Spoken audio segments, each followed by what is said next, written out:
эту систему. Сейчас ставят там ракеты. Так?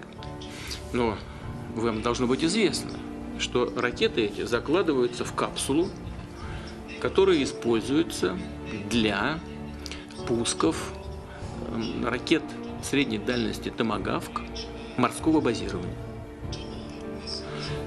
Значит, туда закладывают сейчас антиракеты, способные поражать цели на расстоянии 500 километров. Но мы знаем, технологии развиваются. Мы примерно знаем, в каком году примерно американцы получат новую ракету, которая будет уже не 500 километров, а 1000, а потом больше. И с этого момента они начнут угрожать нашему ядерному потенциалу. Мы по годам знаем, что будет происходить. И они знают, что мы знаем.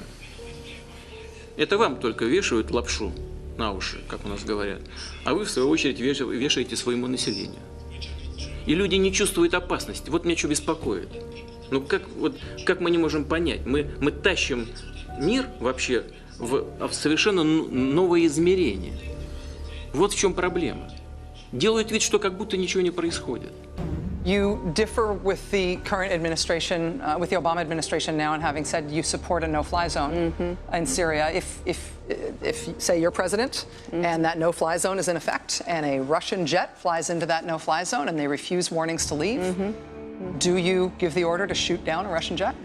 Well, that's a hypothetical that I think there are many steps you have to go through and decisions you have to make before you ever get to that. And the Russians would be certainly warned. There's been military discussions now to, as they say, deconflict airspace. So I think it would be highly unlikely if this were done in the right way. But ultimately, a no-fly zone is an anti-aircraft proposition. It is. It is. You have talked about, and in the last debate and again today, that you would impose a no-fly zone to try to protect the people of Aleppo and to stop the killing there. President Obama has refused to do that because he fears it's going to draw us closer or deeper into the conflict.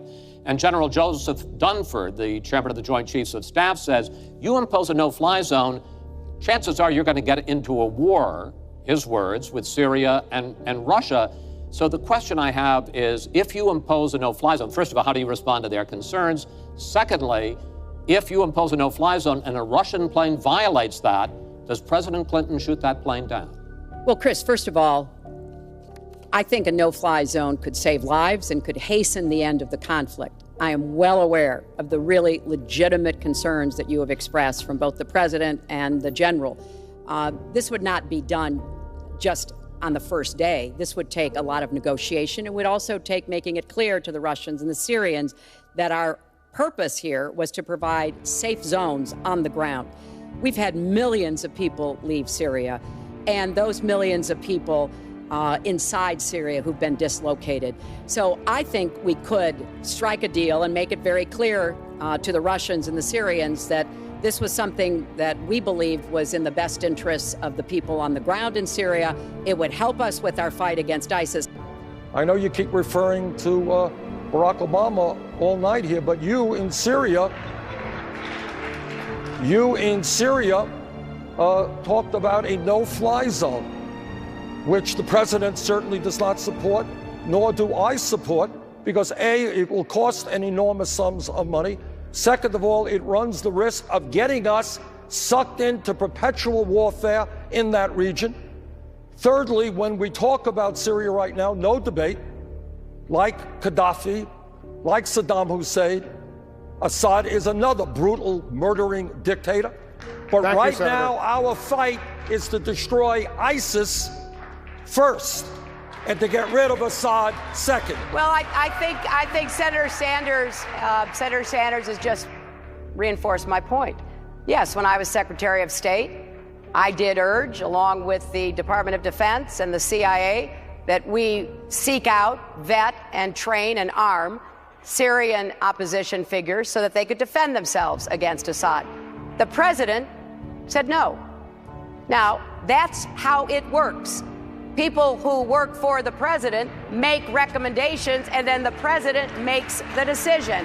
So I think it's only fair to look at where we are in Syria today. And yes, I do still support a no-fly zone. With you, your question, Steve. Yes, so, Steve, it's really important to look at where we're going. It's not just a moment in time, but where has this strategy of voting for the lesser evil taken us?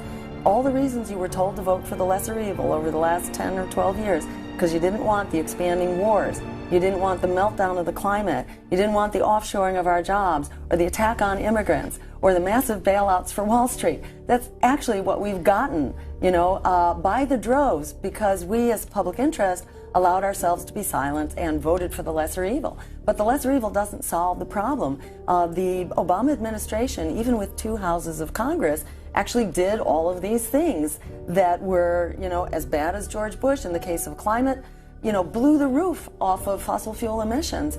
Yeah, all of the above gave us some renewable energy, but it completely amplified and intensified fossil fuel production, which has been incredibly destructive to the climate. The wars have gotten bigger. We're now bombing 7 countries. It's really important to look at not just the rhetoric here, but actually look at the track record. And the reality is the lesser evil and the greater evil is a race to the bottom. And even Donald Trump and the right-wing extremism grows out of the policies of the Clintons, in particular NAFTA, which sent our jobs overseas, and Wall Street deregulation, which blew 9 million jobs up into smoke. So that's what's creating this right-wing extremism. A vote for Hillary Clinton isn't going to fix it. And one last point, which is this, that it's now Hillary Clinton who wants to start an air war with Russia over Syria by calling for a no-fly zone. We have 2,000 nuclear missiles on hair-trigger alert, and Mikhail Gorbachev, the former premier of the Soviet Union, is saying we are closer to a nuclear war than we have ever been. Under Hillary Clinton, we could slide into nuclear war very quickly from her declared policy in Syria. So I won't sleep well at night if Donald Trump is elected, but I sure won't sleep well at night if Hillary Clinton is elected. Fortunately, we have another choice other than these 2 candidates who are both promoting lethal policies. But on the issue of war and nuclear weapons and the potential for nuclear war, it's actually Hillary's policies, which are much scarier than Donald Trump, who does not want to go to war with Russia. He wants to seek modes of working together. What about the option of controlling the airspace so that barrel bombs cannot be dropped? All the options. What do you think of that option, sir? Right now, Senator, for us to control all of the airspace in Syria would require us to go to war against Syria and Russia. That's a pretty fundamental decision that certainly I'm not going to make.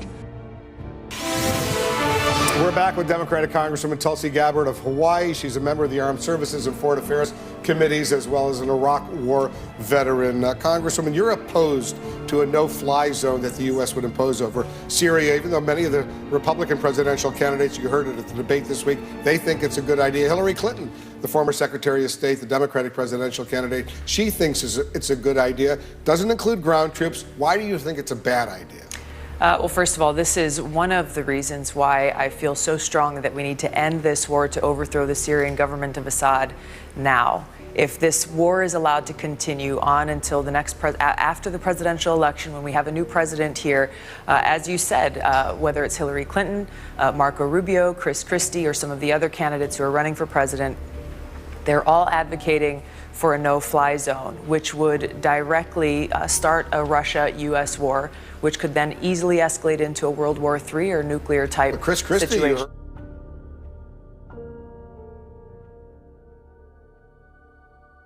Will a Hillary Clinton no-fly zone in Syria start World War III? Putin has warned that he will act if the United States does not step down in Syria. Syria and Bashar al-Assad are strategic allies of both Russia and China, and America is playing with fire. The risks of nuclear war are currently the highest they've ever been in recorded history, and to ignore these risks could prove fatal. Some believe, for example, that mutually assured destruction will deter superpowers like the United States or Russia from engaging in nuclear war. But is this enough of a deterrent? What if the strike is strategic and limited in scope? Many believe that a preemptive nuclear strike would gravely injure the Russian bear and vice versa. Who will act first? Will the U.S. strike to reset the global economy and secure the petrodollar? Will Russia counter-strike? The decimation of human life would actually benefit the world's elite. They would profit from it immensely, and it would move the population through fear. Is this how a failing U.S. empire will succeed against a rising East? The Ministry of Propaganda is brainwashing you into believing that a Hillary Clinton presidency is the lesser of two evils, and to elect Donald Trump would be to elect a misogynistic, sexist, racist, xenophobic, and put him next to the nuclear codes. But who's more dangerous in reality? Trump or Hillary? Hillary wants a no-fly zone in Syria. Trump diplomacy. The powers that be maintain the power through the control and malleability of a population's mind. They must manage the herd, cull them from time to time. You've heard the expression, you can lead a horse to water. They use fear, misdirection, and the repeating of myths and half-truths over and over again. They beat it into your head. Repeat something long enough, loud enough, and frequently enough, and eventually you'll believe it. ISIS is a threat. Russia is a threat. Trump is a threat. On and on and on. We are at the tipping point of a major global event, and World War III is on the horizon. If you don't believe me, just open your eyes. Take a moment, turn off the TV, your computer, put down your cell phone, and close your eyes. Wake up. It's just around the corner, and as many have warned, it could happen well before the U.S. election on November 8th. October 11th. Vladimir Putin ordered all Russian state officials and government workers to bring back their children studying abroad immediately, even if it means cutting their education short and not waiting until the end of the school year. He also ordered that if the parents of these same officials live abroad and have not lost the Russian citizenship, they should also return home immediately to the motherland. This is very disturbing, and the message is clear. On October 25th, the Wall Street Journal reported Putin preparing nuclear survival drills for the entire Russian population. Video shows bomb shelters being upgraded, gas masks being tested, and emergency workers in protective yellow suits preparing for the worst. What do they know that you don't? And why would 40 million people be preparing for an outlier event? Is it a stunt? Psychological warfare in the new Cold War is something far more serious.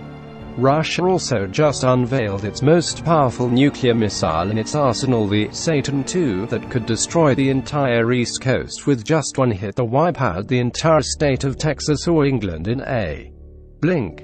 Why such a full display of force? In the dark corners of the Kremlin, Putin and the oligarchs are watching the U.S. election very closely. They know a Hillary Clinton win will almost assuredly collapse diplomatic relations, as the American people debate the lesser of two evils and vitriol rages in the streets over Hillary and Trump. Putin is deploying warships to Syria, his largest naval deployment since the Cold War. Intelligence indicates he is preparing for a major assault on ISIS in Aleppo to secure his neighbor Assad. On October 21st, a flotilla of 8 Russian warships were spotted off the British coast, sailing down the English Channel from north and south, putting the Royal Navy on red alert and alarming its neighbors. Is Putin preparing for one last showdown? Remember, the last time NATO declared a no-fly zone, Libyan leader Muammar Gaddafi was murdered and ISIS was born. The Greater Levant collapsed, and a vacuum so violent and deadly rose that Islamic extremists took over and began cutting people's heads off.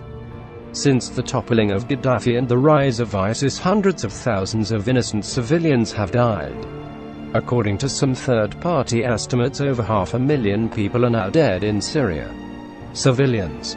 Men, women and children. The U.S. government, Pentagon and Obama have now all but admitted that they created ISIS. They admit to funding and arming the moderate terrorists on the ground. But why? Is ISIS a tool? Is Washington arming the equivalent of gangs on the streets of LA to carry out the dirty work for the powers that be? Toppling leaders, overthrowing governments, to add more fuel to the fire. On September 17th, U.S. jets bombed and killed at least 62 Syrian soldiers, allowing ISIS to take a key military location. Why is the U.S. providing air cover for ISIS? Putin realizes that Syria is a red line, Assad on the chopping block, and the last line in the sand before a total loss of control in the region.